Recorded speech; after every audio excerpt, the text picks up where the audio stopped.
It started with a voicemail that had no voice, just deep static, and a soft dragging sound like something being pulled across the floor. I lived alone in a rental cabin outside Red Ash, Kentucky, near the old mining trails, and I hadn't given my number to anyone in weeks. The air around that place always felt too still, like it was waiting for something. My friends Lena and Marcus came up for a weekend visit, hoping to escape the city and unwind. Lena was skeptical of the area's local legends. Marcus, a history grad, kept going on about how Red Ash was full of ghost stories and lost miners from a 1912 collapse. I didn't believe in any of that. Not yet. The first night, Lena said she saw a figure by the tree line, not moving, just watching. Marcus laughed it off. We played cards until late, but I kept hearing that dragging sound, faint, from under the floor. The second night, Lena woke me at 3 a.m., saying she couldn't breathe. She swore someone was in the room with her.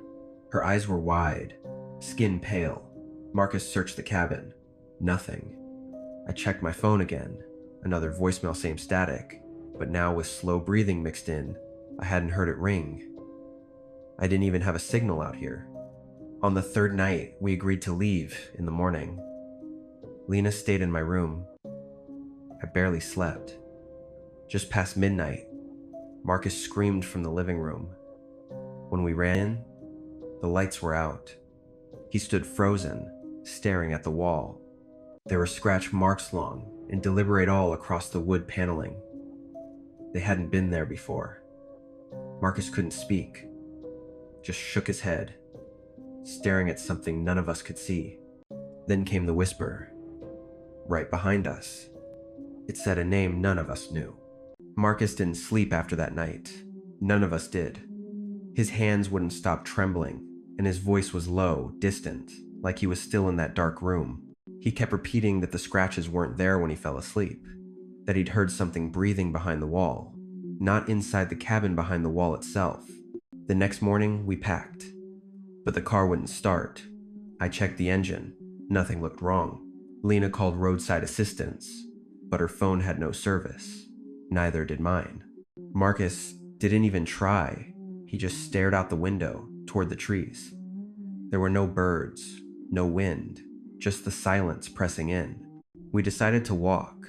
There was a small gas station about 4 miles down the trail. We locked the cabin and left, taking only what we needed. The trail felt different. It twisted wrong, even though I'd walked it twice before. Trees leaned in closer than they had before, their branches low and unmoving, like watching us. Half an hour in, Lena stopped, said she heard footsteps behind us. I turned. Nothing. Marcus wouldn't look. He just kept walking. We made it to the clearing, the halfway point. That's where we found the old mining entrance collapse decades ago, fenced off, warning signs rusted and fading. I hadn't seen it before. It shouldn't have been there. Lena walked closer, staring at the boards nailed across the entrance. Some were new, fresh wood among the old. Something had been opened recently, then closed again. That's when we heard it. The same dragging sound from the voicemail, but louder, close, coming from beneath our feet. We ran. By the time we reached the cabin again, it was late. The door was open. Not broken, just unlocked. None of us had done that. Inside, everything was cold. Not just cold damp, heavy. Like the air hadn't moved in days. Our bags were still by the door, but the walls were different. The scratches had spread. They covered every corner, even the ceiling. Marcus sat down and put his hands over his ears. He whispered something I didn't catch. Lena asked what he was saying. He looked at us, eyes wide, then whispered again. It wants us to remember. That night, none of us spoke. We stayed in the same room, door locked, lights on. I checked the hallway every hour. At 2:46 a.m., I heard something. The sound of breathing, low and rhythmic, coming from behind the wall again. I pressed my ear to it. There was whispering now. More than one voice. They weren't speaking English. I didn't tell Lena. She looked pale enough already. In the morning, we tried the car again. It started. No explanation. We didn't talk during the drive back. Not about what happened. not about the voices. But that night, Marcus texted me. He said he couldn't sleep, that he kept hearing someone calling his name from inside his closet. He lived 2 hours away, in the city. No woods, no mines. That was last week. Now Lena says she hears it too. I haven't answered their calls. But last night, I got another voicemail. Static, breathing, and this time, a new sound knocking from inside the wall. It's been 9 days since we left the cabin in Red Ash. I haven't returned Marcus's texts. Lena stopped reaching out after the third day. But last night, I got a voicemail again. No words. Just the same rhythmic static, followed by the soft knock. 3 times, then a pause, then 3 again. I didn't sleep. The sound didn't stop when I turned off my phone. Around 2 a.m., I heard it again. Not from the device, from the wall near my bed. I live in Louisville, in an apartment on the 3rd floor. There's no crawl space behind that wall. No attic access. Nothing but concrete and insulation. In the morning, I drove to Lena's place. Her front door was locked. I knocked for 10 minutes. No response. Her car was there, her curtains drawn. I went around to the back window. It was open just enough to hear her music playing. Something soft and repetitive. A single piano note. Over and over. Then she spoke. Not to me. I couldn't hear the words clearly, but her voice was low, calm. She sounded like someone reciting a memory. I called her name. She stopped. A moment later, she pulled back the curtain. Her eyes didn't match her expression. Her face was neutral, but her eyes looked like they were screaming. She didn't let me in, just said 2 words. It moved. Then she shut the curtain. I went home. I told myself I was done, that I'd let it all go, but I couldn't ignore the signs. My apartment had started to feel wrong, cold in places that shouldn't be, lights flickering without reason, shifting in the corners of my vision. I looked through my call logs. The voicemails always came at 2:46 a.m., never earlier, never later. Same duration. 57 seconds. I saved them, played them side by side. Each one had a sound layered under the static. A faint hum. Not random. It had a pattern, like a chant. I sent a clip to an old professor I knew from college, Dr. Emery. He specialized in Appalachian folklore. Retired now. He called me back within the hour. He didn't laugh, didn't ask questions. He just asked where I had heard it. I told him about the cabin, the scratches, the voices. He was silent for a while, then said the chant wasn't English. It was an old dialect, tessellated and undocumented, from a mining community near the Red Ash Woods. Miners who had vanished in the early 1900s. They had sealed the tunnels after reports of voices underground. Families relocated. The town dissolved. But stories remained, about something that listened, something that remembered. He said some of the miners believed the walls could hear thoughts, that if you spoke aloud near them, they would whisper back later, in your own voice, or were those you trusted. He asked if I'd seen anything in mirrors lately. I hadn't. Not yet. But that night, while brushing my teeth, I glanced up. For a split second, my reflection didn't move with me. I stared at it. It stared back, expressionless, empty. But its hand was tapping 3 times. Then a pause. I stepped back. The lights in the bathroom flickered once, then steadied. When I looked again, it was normal. I locked every door. I turned on all the lights. I didn't sleep. At 2:46, I pressed my phone against the wall and hit record. 57 seconds later, I played it back. This time, I heard my own voice, but I hadn't spoken. It said one thing. You brought it home. I stayed up the next night with every light on. My phone turned off, laptop unplugged, television muted. I watched the hallway from the couch. blanket pulled to my chin, every muscle braced. At exactly 2:46 a.m., the power went out, not all at once. First the kitchen light dimmed, then the one above me. Then darkness swallowed me in silence. But there was one sound that didn't fade. That same rhythmic knock. 3 times, then a pause, then 3 again. This time, it came from inside the apartment. I stayed frozen. My breath slowed, shallow and quiet. I counted the knocks. 5 sets. Always the same pattern. I stood and moved toward the hallway, step by step, barely breathing. I reached for the doorknob to my bedroom. It was cold. Not just cool, to the touch unnaturally cold. I opened the door.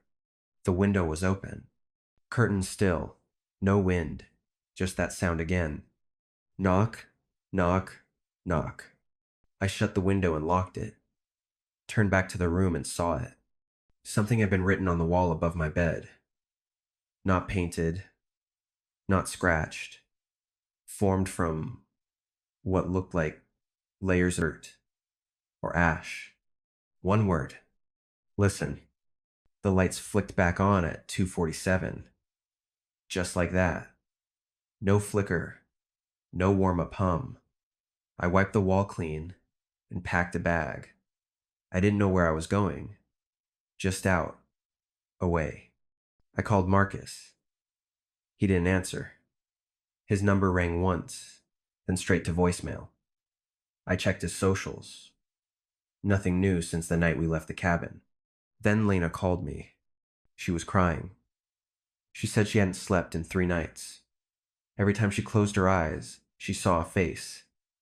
Not a full face. Just the eyes. Pale gray, ringed with dark veins. Floating in the black. And the voice. Not hers. Not anyone she recognized. It told her to come back. She said she woke up this morning with mud under her fingernails. She hadn't left the house. We met at a gas station outside of Lexington. Midway between our places. She looked thinner. Pale. Her hands shook when she held her coffee. She showed me a picture on her phone. A selfie taken by accident, she said, while she was looking through her gallery. In the reflection behind her, there was a second face. No body, no shape, just a face, peering through the frame of her bathroom mirror. Same gray eyes. We sat in the car for a long time, not speaking. Then she told me about the dream. In it, we were back at the cabin. But this time, the floorboards were soft, like breathing. The walls pulsed with sound low, like a heartbeat. Marcus stood in the corner. His eyes were empty. He opened his mouth, but no sound came out. Instead, something else crawled from it. Long fingers, pale and jointless. She woke up screaming. We decided to go back, not to stay, but to see. Maybe find answers. Maybe end it. We reached Red Ash by nightfall.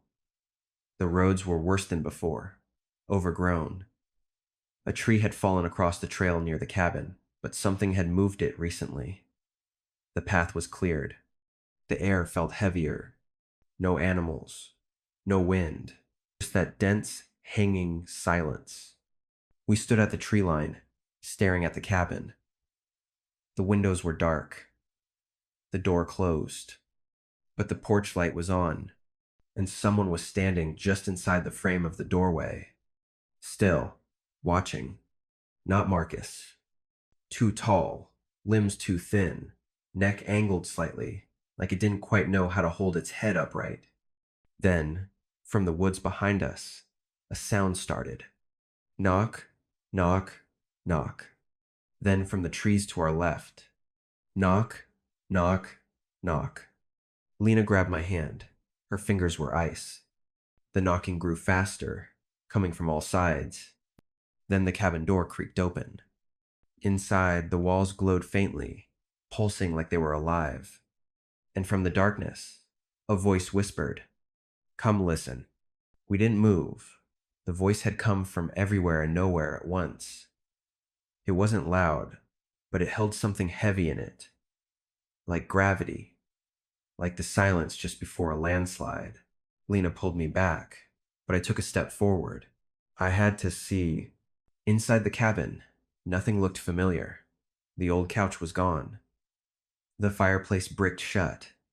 The walls no longer wooden, but smooth and black like wet stone. The glow pulsing from inside wasn't light. It felt more like pressure, bleeding out of the cracks. The air smelled faintly metallic. I stepped through the doorway. The floor sank under me slightly, then stiffened. Lena stayed at the threshold. Her mouth moved, whispering my name, but I couldn't hear her anymore. Then I heard breathing. Not mine. Slow, deliberate inhales. Wet, gurgling. I turned to the left. A hallway stretched where none had been before. At the end of it, a door. The knocking started again, but not from outside. It came from behind that door. I walked toward it, and the closer I got, the more the air changed. Denser, hotter. My vision pulsed slightly with each step, like my eyes were syncing with something. I reached the door. It wasn't wood. It looked like skin, vined, warm. The knocking stopped. A low hum began, rising slowly like the sound of something ancient waking from sleep. I reached out, touched the surface. It twitched. The door opened. Inside, I saw Marcus. He was on the floor, curled, not moving. Alive, barely. Eyes wide, but blank. Lips cracked, muttering one word over and over. Listen. Behind him, the walls shifted. Something pushed forward. Not a creature. Not exactly. It had no face. Just folds and movement. A shape that didn't fit into logic or light. It shimmered like heat off asphalt, and its presence bent the space around it. It whispered again, but this time I understood. It wasn't saying, "Come listen." It was saying, "Become." I stumbled back. The thing moved closer to Marcus, and without touching him, it began to sink into him. His body convulsed.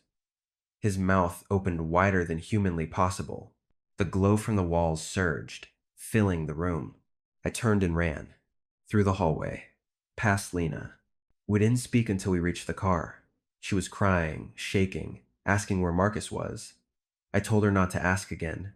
We drove for hours. Didn't stop until we crossed state lines. Lena checked herself into a clinic in Ohio 3 days later. I visited once. She was quiet, distant. Her eyes didn't track movement anymore, just stared past people. She hummed sometimes. Always the same 3-note rhythm, like the knocking. I moved across the country, changed my name, got a job in Seattle. I never told anyone what really happened. I tried to forget, but 2 nights ago, I heard it again. At 2:46 a.m., 3 knocks. Pause. 3 more. There's no one outside my apartment. But I found something this morning, written on my bathroom mirror, formed from dust or ash. Just one word. Become. The knocking hasn't stopped.